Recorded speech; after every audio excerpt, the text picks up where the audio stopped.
बात आज की चैनल के कार्यक्रम मुद्दा में मैं सुरेंद्र चतुर्वेदी आपका स्वागत करता हूं। आज जिस मुद्दे पर हम बात करेंगे वो मुद्दा बहुत ज्वलंत मुद्दा है और हाल ही में पूरे हिंदुस्तान में इस मुद्दे पर बहस भी की जा रही है, चर्चा भी हो रहे हैं, विरोध और समर्थन के स्वर भी ऊंचाई ले रहे हैं। नागरिक संशोधन एक्ट जो अभी बना है 2019 का था, उसका नोटिफिकेशन लागू हो गया है और अध्यादेश लागू अगले लोकसभा चुनावों के बाद होगा।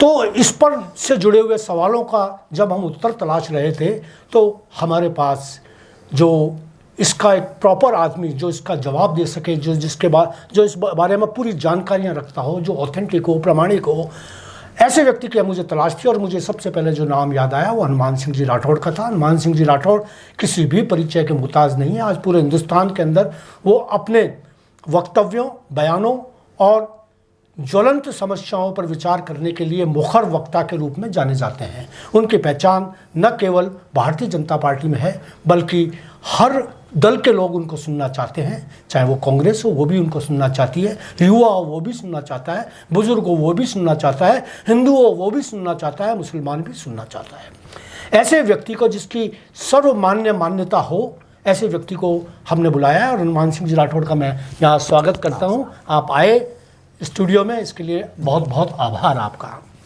सवालों के जरिए बात करूँ तो उससे पहले मैं दोस्तों आपको बता दूँ कि समान नागरिकता जो अभी संशोधन हुआ है उसके अंदर दो प्रमुख बातें हैं। एक प्रमुख बातें तो ये हैं कि पड़ोसी 3 राज्यों के पीड़ित परिवार जब आएंगे इंडिया में, भारत में आएंगे तो उनको नागरिकता दी जा सकेगी, जैसे पाकिस्तान, अफगानिस्तान और बांग्लादेश। इन तीनों देशों से जो प्रताड़ित होकर मुसलमानों के अतिरिक्त 6 जातियां बताई हैं, इसमें हिंदू, सिख, पारसी, जैन, ईसाई, बौद्ध, 6 लोग, 3 कंट्री से पीड़ित होकर इन 6 जातियों में से लोग आएंगे तो उनको यहाँ नागरिकता दी जाएगी। यहाँ एक बात सवालों के जरिए पूछूं उससे पहले मैं एक बात कहना चाहूँगा आपको कि जोधपुर के अंदर एक पहाड़ के पीछे एक बस्ती बसाई है, कृष्णनगर है सर। जी। उस बस्ती के अंदर ऐसे लगभग 5000 परिवार रह रहे हैं जिनके पास लाइट नहीं है, बिजली नहीं है, पानी नहीं है, जिनकी लड़कियों के साथ और बहू बेटियों के साथ में वहाँ अत्याचार हुए। और उन लोगों को यहाँ आने के बाद में आज 8 साल 10 साल से भी वो रह रहे हैं, बस्ती बस गई है उनकी, और ना तो उनके पास शौचालय की व्यवस्था है, ना कहीं कोई नागरिक सुविधाएं नहीं है, नागरिक अधिकार नहीं है, वोट दे नहीं सकते, ना उनको कोई और मान्यता है। तो ऐसे लोग अगर इस कानून से मान्यता ले लेते हैं तो ये मैं समझता हूँ कि ये कानून है, उसका स्वागत किया जाना चाहिए। अब मैं सबसे पहले आपसे सवाल पूछना चाहूँगा कि ये कानून है क्या, CAA है क्या? अपने भारत में नागरिकता के संबंध में एक संविधान में कानून है जी, उसको कहते हैं नागरिकता अधिनियम 1955 जी। इसके अंतर्गत भारत का कोई अगर नागरिक होना चाहता है, नागरिक बने रहना चाहता है या नागरिकता छोड़ना चाहता है, ऐसे जो तीनों बातें होती है उसके संबंध में क्या प्रावधान होंगे, क्या नियम कानून होंगे, इन सब का वर्णन है जी। ये जो कानून है इसमें 5 श्रेणियां हैं जिसमें भारत का कोई नागरिक बन सकता है जी। पहला है जन्म, यानी जिसका जन्म अपना जो 26 जनवरी 1950 को भारतीय संविधान लागू हुआ तो ऐसा मानते हैं कि उस तक या उसके बाद में संशोधन भी इसमें कुछ हुए तो 1987 ऐसा उसमें दिया है, तक जिनका जन्म भारत में हुआ जी, चाहे उनके माता या पिता भारत के नागरिक रहे हों या नहीं रहे हों, वो भारत के स्वतः नागरिक बन जाएंगे जी। दूसरा है वंश। वंश का मतलब हो गया कि उसका जन्म अविभाजित भारत में तो नहीं हुआ, लेकिन उसके माता या पिता में से कोई एक भारत का नागरिक था और किसी भी विश्व के अन्य देश में उसका जन्म हुआ है तो माँ या बाप के कारण से वो भारत की नागरिकता लेने में सक्षम होगा। ये वंश का है जी। तीसरा आता है वो कहलाता है रजिस्ट्रेशन या पंजीकरण।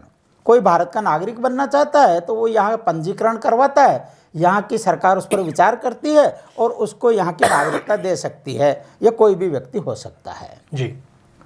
और चौथा है वो कहलाता है प्रकृतिकरण या नेचुरलाइजेशन, ऐसा अंग्रेजी में जिसको कहते हैं।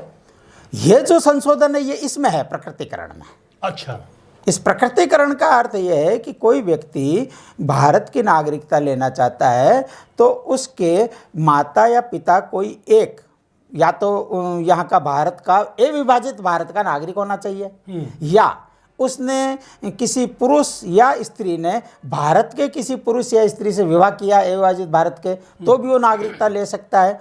उसी में ये संशोधन किया गया है कि अगर इन तीनों देशों में जो अविभाजित भारत के हिस्से जो है पाकिस्तान और बांग्लादेश और अफगानिस्तान जी, यहाँ पर अगर कोई वहाँ का जो संवैधानिक रिलीजन है, शरीयत का जो कानून है इस्लाम, इसके अतिरिक्त जो रहने वाले हैं वो लोगों में अगर वहाँ मजहबी रूप से उत्पीड़ित हैं तो वो आवेदन करके यहाँ के नागरिक बन सकते हैं। लेकिन ये जो नागरिक बन सकते हैं वो यहाँ शरणार्थी के रूप में, यानी जो 31 दिसंबर 2014 की जो तिथि दी है उस तक उनको कम से कम 12 वर्ष होने चाहिए जी। अगर 12 वर्ष नहीं हुए तो उनको नागरिकता तब तक नहीं मिलेगी, जब तक वो 12 वर्ष के नहीं होंगे तब तक वो अवैध यहाँ पर प्रवासी ही माने जाएंगे। तो उस तक जितने हैं 12 वर्ष से अधिक जिनकी यहाँ पर रहते हुए हो गए, उनको नागरिकता इसके माध्यम से देने के लिए संशोधन प्रस्ताव इसमें आया था जी। मैं ये जानना चाहूँगा कि ये संशोधन क्यों लाया गया, क्या ज़रूरत पड़ गई थी इस संशोधन को लाने की? हाँ, उसका कारण है। मुझे स्मरण आता है कि फ्री प्रेस जर्नल में एक वक्तव्य छपा था 1947 में जी, बाबा साहब अम्बेडकर का।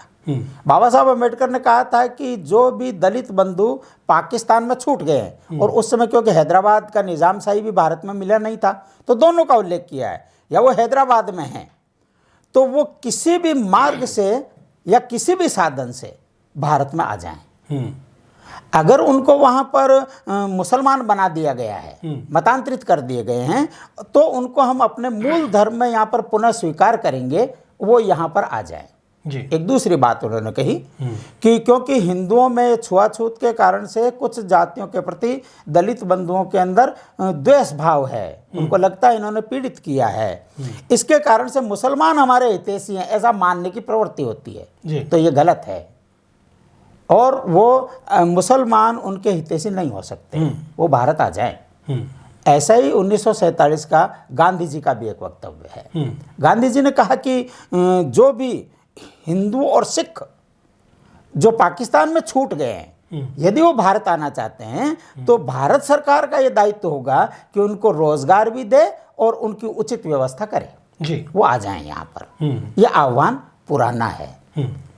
लेकिन उसके बाद भी जो उस समय की सरकार थी उसने कहा कि दोनों तरफ रहो और सब जगह समान होगा। जिन्ना ने भी घोषणा की कि यहाँ पर सब अल्पसंख्यकों को भी बराबर अधिकार मिलेंगे, ऐसा उन्होंने कहा, लेकिन दुर्भाग्य से ऐसा हुआ नहीं, बिल्कुल हुआ नहीं जी। इसलिए आपको मालूम है तो 1950 में एक लियाकत नेहरू समझौता हुआ जी, उसका आधार ही ये था। उस समय जो 1947 में पाकिस्तान बना था, तो जो आज जो पाकिस्तान है उस हिस्से में लगभग 16% हिंदू थे जी, आज वहाँ पर 3% से कम है जी। और हम आए दिन सुनते हैं जी कि वहाँ पर बच्चियों का अपहरण करके और उनका मतांतरण करके इस्लाम में करके और उनका विवाह कर लेते हैं, वहाँ के जो लोग हैं उनको मतांतरित करके मुसलमान बनाते हैं, या इतना उत्पीड़ित करते हैं कि वहाँ छोड़कर भाग जाते हैं वो, और भारत में आकर शरणार्थी के रूप में यहाँ पर आकर और रहते हैं वो। तो ये 3 कारण हैं जिसके कारण से वहाँ पर ये जनसंख्या घटते घटते 3% से कम हो गई है। जो जोगेंद्र मंडल थे, आपको ध्यान में, जोगेंद्र मंडल विधि मंत्री बने, पाकिस्तान के पहले विधि मंत्री थे जोगेंद्र मंडल, बंगाल के रहने वाले थे जी। और उन्होंने उस समय मुस्लिम लीग का सहयोग किया था। उन्होंने कहा कि हम जो है वहाँ पर ज़्यादा मुसलमानों के साथ सुरक्षित रहेंगे, और अपने दलित बंधुओं को लेकर वहाँ गए थे, और 1950 में ही भागकर भारत आए। उनका पत्र बड़ा प्रसिद्ध है, अभी क्योंकि समय का अभाव है इसलिए हम उस पत्र की चर्चा नहीं करेंगे, वो सबको पढ़ना चाहिए जोगेंद्र मंडल का पत्र। इसके कारण से वहाँ पर जो उस समय 23% हिंदू थे जी, उसमें से आज केवल 8% से कम बचे हैं। नहीं, लेकिन एक चीज़ मैं आपसे और जानना चाहूँगा कि लियाकत और नेहरू का जो पैक्ट हुआ वो पैक्ट जो है वो सुनने में आया है कि भारत ने तो लागू कर दिया, उन्होंने लागू नहीं किया। हाँ, पाकिस्तान ने लागू नहीं किया। तो उसमें क्या होता, पैक्ट क्या था और क्यों लागू नहीं हुआ? पैक्ट ये था कि वहाँ पर जो हमारे अल्पसंख्यक लोग हैं उनको सभी और अधिकार प्रदान किए जाएंगे। भारत ने अल्पसंख्यकों को अधिकार प्रदान कर दिए, अपने जो संविधान का अनुच्छेद 25 है उसके अंतर्गत सभी को अधिकार प्राप्त है। यहाँ तक कि भारत में तो अधिक अधिकार प्राप्त है। उसके लिए बार बार यहाँ पर सूडो सेक्युलरिज्म के नाम पर झगड़ा भी उठता रहता है, लेकिन वहाँ पर ये नहीं हुआ। वहाँ पर उन सबको जो गैर मुस्लिम हैं उन सबको काफिर माना जाता है, और इसके कारण से वहां पर सर्वाधिक उत्पीड़न का आधार ही वहां पर बन गया। और तो और उनको थोड़ा सा भी अगर वो किसी के विरोध में, उत्पीड़न के विरोध में बोले तो ब्लास्फेमी का आरोप लगाकर जेल में डाल देते हैं जी। कि उन्होंने कुरान के पन्ने फाड़ दिए या हमारे जो रसूल है उनकी बेअद भी कर दी, इस तरह से करके, और उनको हर तरह से प्रताड़ित करते हैं जी। एक और बात आपको बताऊं मैं कि वहां पर जितने हिंदू रहे उनमें से अधिकतम 90% से अधिक जो थे वो अनुसूचित जाति और जनजाति के थे जी। योजना पूर्वक उनको आने नहीं दिया, बंधुआ मजदूर की तरह से उनसे काम करते थे, मजदूरी करवाते थे उनसे अपने शौचालय साफ करवाने वाले लोगों को रखा। वही सब लोग आ रहे हैं। जो राजस्थान का आपने जोधपुर का उदाहरण दिया वो सब के सब भील है जो वहां से आए हैं प्रताड़ित होकर। जी, बिल्कुल। तो अनुसूचित जाति जनजाति के तो अभी भी जो 3.5% रह गए हैं उनमें से भी मैं समझता हूँ कि वही लोग रह गए जिन्हें वहां से लाया नहीं जा सकता, या जो आ नहीं सकते, उनको वीजा नहीं देते। हाँ। आने नहीं देते उनको। हमने कश्मीर में देखा ना, वहां पर जो हमारे सफाई कर्मचारी है, जो वाल्मीकि समाज के लोग हैं, उनको कोई और काम करने ही नहीं दिया। वहां पर उनको इसी काम के लिए लगा के रखा। तो ये उत्पीड़न वहां पर बड़े पैमाने पर चल रहा है। हमने अफगानिस्तान का भी देखा, जो ही तालिबान की सरकार वापस आई, अंतिम बचे हुए सिख बंधुओं को भी अपने गुरु ग्रंथ साहिब को सिर पर रख के भारत आना पड़ा जी। वहां पर कोई अब बचा नहीं है। वहां के गुरुद्वारे के अंदर आक्रमण किया गया जी। जहाँ भारत में कोई घटना होती है तुरंत वहाँ के मंदिर तोड़ते हैं और हिंदुओं पर आक्रमण होता है। तो ऐसा उत्पीड़न वहाँ पर बांग्लादेश, हम लज्जा आपने पढ़ी होगी तस्लीमा नसरीन की, हाँ, कितना विवत्स वहाँ की अवस्था है, उसका वर्णन किया उन्होंने। बहुत बुरा। एक सवाल और होगा कि जब संशोधन आ गया है तो उसमें सिर्फ मुस्लिमों को ही क्यों अलग रखा गया? प्रताड़ित सिर्फ ये 6 कौमें ही क्यों मानी गई? हाँ, उसका कारण है कि इसका जो आधार है वो रेशियल परसिक्यूशन या रेशियल वायलेंस नहीं है जी, ये रिलीजियस परसिक्यूशन है जी। जो मजहबी आधार पर उत्पीड़न हो रहा है। ऐसे उत्पीड़ित बंधु क्योंकि भारत के ही नागरिक रहे हैं, विभाजन के कारण से उधर विस्थापित हुए वो जी। तो ऐसे सब नागरिकों को फिर से लेना ये भारत का उत्तरदायित्व है जी। लेकिन मुसलमान जो हैं वो बाकी की 4 श्रेणियों में आवेदन कर सकते हैं। करीब 760 से अधिक गत 5 वर्ष में भारत के नागरिक बने जो मुसलमान हैं पाकिस्तान। हाँ जी। पाकिस्तान, बांग्लादेश के भारत में जो नागरिक बने हैं वो इतने लोग हैं और वो बाकी की 4 श्रेणी में बने, तो वो सबके लिए खुली है। तो ये मुहाजिर एक शब्द आया, तो ये मुहाजिर शब्द वही है क्या? नहीं, मुहाजिर वो नहीं। मुहाजिर का मतलब वो समझते हैं, मुहाजिर उसको कहते हैं जिसने हिजरत की। तो वो तो जो वहाँ पाकिस्तान के जो मुसलमान पाकिस्तान में थे, सिंध या पंजाब के, वो तो बलूचिस्तान आदि के, वो तो वहीं थे जी। जो भारत से गए कि हमको जो है वो इस्लाम का एक स्थान चाहिए हमको, तो वहां पर जो दारुल इस्लाम के चक्कर में यहाँ से हिजरत की है उसने, भारत से हिजरत करके पाकिस्तान गए हैं, वो कहलाते हैं मुहाजिर। उनको मुहाजिर कहते हैं। अच्छा, और उनको अपने बराबर नहीं मानते हो, उनको 2 हम मानते हैं। हाँ जी वो। अच्छा, अब ये बताइएगा कि मुस्लिम को बाहर क्यों रखा गया? हाँ, ये मैंने बताया ना अभी आपको, मुस्लिम को बाहर इसलिए रखा गया कि वो जो उत्पीड़ित लोग हैं वो उत्पीड़ित लोग गैर मुस्लिम और उत्पीड़न करने वाले मुसलमान हैं। तो फिर भारत में मुसलमान क्यों विरोध कर रहे हैं इसका? हाँ, भारत के मुसलमान अलग कारण से विरोध करते हैं। उसका सबसे बड़ा कारण तो है वो पान इस्लामिज्म। उनको लगता है, और कुरान में भी कहा है कि मुसलमान कहीं पर भी रहता है वो हमारा भाई है, इसलिए वो हमारे पास माना चाहिए। तो एक नारा भी लगा था जब 47 का विभाजन हुआ, तो उसमें कहा था हंस के लिया पाकिस्तान, लड़के लेंगे हिंदुस्तान। तो लड़ने के लिए तो काफ़ी पर्याप्त लोग चाहिए ना। तो उनको ये लगता है कि सीए के कारण से अगर सबको नागरिकता मिलती है तो जो घुसपैठ करके आए हुए रोहिंग्या और बांग्लादेशी घुसपैठिए जो यहाँ पर पूरे बंगाल और असम में सर्वाधिक बैठे हैं, उनको भी नागरिकता मिल जाएगी और उनको इसमें मिलेगी नहीं नागरिकता। जी। इसके कारण से वो विरोध करते हैं। नहीं, तो अब ये बताइएगा, जो ये एक्ट लागू हुआ है, इस एक्ट के अंदर तो बिल्कुल तय बात है कि जो घुसपैठिए और जो प्रताड़ित हैं उनमें बहुत अंतर है। तो घुसपैठिए बरसों से जो आते रहे और घुसपैठियों के रूप में यहाँ इकट्ठे हुए, चाहे वो रोगड़िया हो, चाहे तमिल हो, चाहे अहमदिया हो, या जितने भी ये सारे मुस्लिम जो लोग आए हैं, और वो हिंदू हैं वो अलग हैं। तो ये कहीं ऐसा तो नहीं कि इनके दिमाग के अंदर ये बात हो रही हो कि CAA का जो कानून लागू हुआ है उसमें कहीं ऐसा तो नहीं है कि ये उनको, उन मुसलमानों को क्यों नहीं दे रहे, इन प्रताड़ितों को क्यों दे रहे हैं, ऐसा कहीं उनके मन में आ रहा हो? नहीं नहीं, मुसलमान को तो इसमें है ही नहीं जी। इसमें तो केवल प्रताड़ित हिंदू है, तो प्रताड़ित वहाँ मुसलमान हो ही नहीं सकता। वास्तव में जो प्रश्न करते हैं वो तो अलग प्रकार का है। वो ये कहते हैं कि वहाँ पर प्रताड़ित तो रोहिंग्या भी है, म्यांमार में प्रताड़ित होने से ही तो भारत में आए। वो ये भी कहते हैं कि जो अहमदिया या जिनको कादियानी कहते हैं अपन, उनको पाकिस्तान ने मुसलमान मानने से मना कर दिया, उनको मुस्लिम से मत से खारिज कर दिया, वो बहुत उत्पीड़ित है वहाँ पर। ऐसे ही वहाँ पर सुन्नी बहुल है, तो सियाओं की मस्जिद में रोज आतंकवादी आक्रमण होते रहते हैं। तो सिया और रोहिंग्या और ये जो अहमदिया है ये भी तो उत्पीड़ित है, इनको दोनों है। हाँ। ऐसा प्रश्न तो करते हो आप ऐसा करते थे। अब आप ये इसको बताइएगा कि CAA में इस प्रश्न का हल क्यों नहीं खोजा गया? हाँ, वो इसका कारण है कि ये जो है वो एक, अगर आपको मैं बताऊं तो एक पाकिस्तान में एक आयोग बना था, मुनीर कियानी आयोग कहते हैं उसको। तो ये अहमदिया मुसलमान है या नहीं ये तय करना उनके जिम्मेदार जी। उसने अंत में एक लाइन लिखी है, वो मैं बोलता हूँ आपको।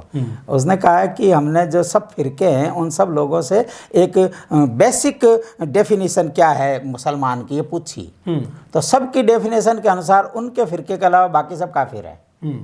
तो इसका मतलब है कि सब काफिर है जी। तो इसलिए ये तय करना संभव नहीं है। इसलिए ये जो अहमदिया या उनके कारण से जो हो रहा है, सिया के कारण से जो हो रहा है, वो उनका जो है फिरका वाराना झगड़ा है जी, जी, वो कोई परसिक्यूशन, रिलीजियस परसिक्यूशन नहीं है, वो मजहबी उत्पीड़न नहीं है उनका जी, जी। ऐसे ही रोहिंग्या है तो वहाँ तो बौद्ध बहुल है, आप ये कह सकते हैं, लेकिन संविधान के अंदर बौद्ध धर्म को राजकीय धर्म नहीं बनाया हुआ है जी। इसलिए वहाँ जो झगड़ा है वो राजनीतिक झगड़ा है जी। कि वो राजनीतिक रूप से उनको लगता है कि यहाँ पर और सामाजिक और राजनीतिक दृष्टि से समस्या पैदा कर रहे हैं, इसलिए उनके विरुद्ध आक्रोश है। बिल्कुल, इस आक्रोश के परिणाम में वो निकल कर आए हैं। इसलिए वो जो मजहबी उत्पीड़न के कारण से जो पीड़ित हैं, जिनको काफिर कहकर पीड़ित किया गया, वो ये लोग नहीं हैं। तो सबसे बड़ी बात ये रहेगी कि इस CAA कानून के अंदर कहीं भी कोई ऐसी बात नहीं है जिसमें मुस्लिम विरोधी कोई बात हो या यहाँ के रहने वाले मुस्लिमों के अधिकारों को वंचित किया जा रहा हो। यहाँ तो सिर्फ देने की बात है, लेने की तो कोई बात ही नहीं है, किसी अधिकार के लेने की बात नहीं है। मुसलमानों पर क्या ये जो यहाँ वर्तमान जो 1947 के बाद यहाँ रह गए, जिनको सारे अधिकार प्राप्त हैं भारतीयता के, क्या उनके अधिकार छीनने का कोई प्रावधान इसमें है? नहीं है। ये CAA नागरिकता देने का कानून है जी। किसी की नागरिकता छीनने या उससे संबंधित है ही नहीं, किसी का विश्लेषण करने से भी संबंधित नहीं। ये भ्रम फैलाया जा रहा है। ये भ्रम ऐसा फैलाया है कि हिंदू भारत में नहीं आना चाहिए और मुसलमान जो घुसपैठे वो यहाँ से नहीं जाना चाहिए। यह है मूल मंत्र। अच्छा, कि हिंदू भारत में नहीं आना चाहिए, कहीं से भी उत्पीड़ित हो वो भारत में नहीं आना चाहिए, और यहाँ का जो घुसपैठ करके मुसलमान आया वो यहाँ से जाना नहीं चाहिए। और डर ये है कि वो उसको निकाल देंगे कभी यहाँ से। हाँ हाँ। तो ये तो लंबे अरसे से चल रहा है। मैं ये देख रहा हूँ कि जब 1965 में पाकिस्तान और भारत की लड़ाई युद्ध हुआ था, उसके बाद में भी घुसपैठियों की एक लंबी कतारें आ गई थी। और ये देखिएगा कि मतलब खास तौर से राजस्थान के अंदर ये सर्वाधिक मात्रा में आए, सारे लोग आए। और आज भी ये इधर उधर नाम बदलकर, भेष बदलकर, किसी के सहयोग से, किसी के असहयोग मतलब रह रहे हैं। यहाँ तक कि यहाँ के इनके दस्तावेज तक इन लोगों ने फर्जी बनवा लिए हैं। तो क्या इस कानून से इन लोगों को निकालने की कोई व्यवस्थाएं की जाएंगी? नहीं नहीं नहीं, CAA में किसी को यहाँ से निकालने का नहीं है, किसी की नागरिकता छीनने का नहीं है। ये केवल नागरिकता देने के 5 प्रावधानों में से एक प्रावधान का एक अमेंडमेंट है जी। तो केवल एक हिस्सा है। हाँ, तो इसका मतलब तो ये भी हो गया कि इस कानून के अंदर अब तो उन लोगों को भी डर नहीं है जो घुसपैठिए के रूप में आए। सिर्फ प्रताड़ित लोग जो वहाँ से तंग होकर आए हैं धार्मिक रूप से, मजहबी रूप से, उन्हीं लोगों को सिर्फ अधिकार देने की बात है जी, जी। या कहीं भी ये है कि बांग्लादेशी को हम निकाल रहे हैं, रोगनिया को हम निकाल रहे हैं, किसी और प्रकार के घुसपैठियों को निकाल रहे हैं। इस कानून में, इस संशोधन में नहीं है, इसमें नहीं है ना? इस संशोधन में कुछ नहीं है इसका। तो फिर इसका विरोध फिर कहाँ है? मतलब सिर्फ आने ना दिया जाए किसी पीड़ित को हमारे। ये राजनीतिक विरोध है और कुछ नहीं है। अब जैसे ममता बनर्जी ने कहा कि हम यहाँ लागू नहीं करेंगे, करने नहीं देंगे, उधर वो स्टालिन कह रहा कि हम यहाँ लागू नहीं करेंगे, वो केरल में पिंदरई कहता है कि हम लागू नहीं करेंगे। अरे तुम्हारे अधिकार में है क्या जो तुम लागू नहीं करोगे? एक सवाल फिर यही उठता है, ये वही सवाल उठता है कि राज्यों का हस्तक्षेप क्या इस कानून में हो सकता है? संभव ही नहीं है, क्योंकि जो नागरिकता का कानून बनाना है वो कानून जो है अनुच्छेद 11, 246 और जो इसका अपना 7वां जो है अपना इसका संविधान का हिस्सा, उसके अंतर्गत केवल मात्र और केंद्र सरकार बना सकती है, दूसरा कोई बना ही नहीं सकता। नागरिकता तय करना केंद्र सरकार का कार्य है। उसने कर दिया, अब लागू नहीं करेंगे तो ये तो देशद्रोह हो गया। लागू करना, उनको लागू करना नहीं करना उनके हाथ में ही नहीं है। हाँ, तो फिर ये किस तरीके से? नागरिकता तो केंद्र देगी ना। हाँ, तो वो कैसे लागू करेंगे? हाँ, तो मतलब उनको केवल सेंसेशन, केवल मात्र सनसनी फैलाना है और कुछ नहीं है, लोगों को भ्रमित करना है जी। वो कुछ नहीं कर सकते। कानूनन अधिकार केंद्र सरकार के पास में है और इस पर केवल मात्र विचार एक संस्था कर सकती है, वो है सुप्रीम कोर्ट, और कोई नहीं कर सकता। जिसको चाहिए वो सुप्रीम कोर्ट में जाए, सुप्रीम कोर्ट फैसला करेगा तो ही कानून पर रोक लगा सकता है, बाकी कोई नहीं लगा सकता। कानून की समीक्षा करने का काम केवल सुप्रीम कोर्ट। तो डॉक्टर साहब, ये भी आप मानते हैं फिर कि संविधान के अनुच्छेद 14 का जो समानता का अधिकार है, वो समानता, उसका उल्लंघन हुआ है क्या इसके अंदर कहीं? ऐसा ये भी मतलब चला रहे हैं तो समानता का अधिकार किसको, संविधान किस पर लागू होता है? यानी नागरिक पर। बिल्कुल, वो तो नागरिक ही नहीं है। हाँ, उनको तो नागरिकता देनी है अभी। हाँ हाँ, बिल्कुल सही बात है, सही बात है। दूसरा क्या है कि जो समानता का अधिकार है उसमें एक कानून नियम भी काम करता है, वो सुप्रीम कोर्ट का भी एक है, वो उसमें भी पश्चिम बंगाल सरकार ही थी अपोनेंट उसके अंदर। उसका एक फैसला है, उस फैसले के अंदर ये बताया गया है कि किसी भी कानून को एक सिरे से सब लोगों पर लागू नहीं किया जा सकता, इसका वर्गीकरण करना पड़ेगा आपको। बिल्कुल, और वर्गीकरण के आधार पर युक्ति युक्त जिस पर लागू होगा उसी पर लागू होगा वो।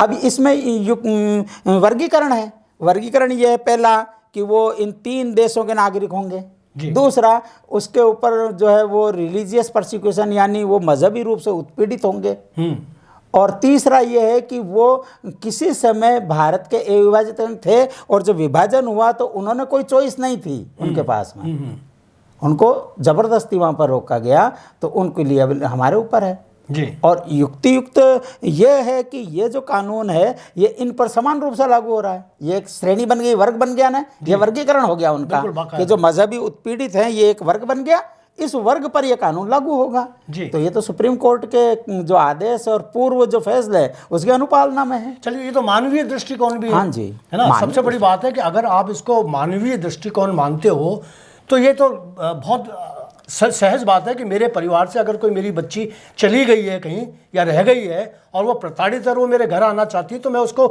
अपने घर रहने का अधिकार तो दूंगा ही। नहीं, मानवीय दृष्टिकोण में भी थोड़ा दिक्कत आएगी। हाँ, ये दिक्कत आएगी, वो कहेंगे फिर मुसलमान के साथ मानवीय अधिकार नहीं है क्या उसके?